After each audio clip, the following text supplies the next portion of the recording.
Pero ano naman kaya ang reply ni Magsayo dito? Dahil ang sabi ni Magsayo ay hindi pa ho ako nakalaban ni Navarrete. Ibang boxer sinasabi mo. Naku, maganda na sana pero parang wrong fire pala.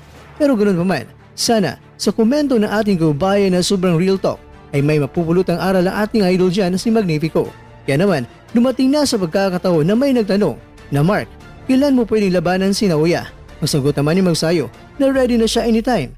Kaso lang magkaiba lang ng timbang sa Inoue at Magsayo at wala na plano si Magsayo na bababa pa ng timbang dahil matagal na si Magsayo na nagstay sa 126 pounds. Mga 10 taon na kaya na-drain na itong si Magsayo. At sinabi pa ni Magsayo na nangihina siya kung siya ay drain, nawawala ang kanyang lakas o power kaya umakyat na siya sa 130 pounds. Ikaw kwento, kung boxing skills ang ating pag-uusapan, sino para sa inyo ang Yamado at Yado? Kung magharap na ang Monster at ang Magnifico?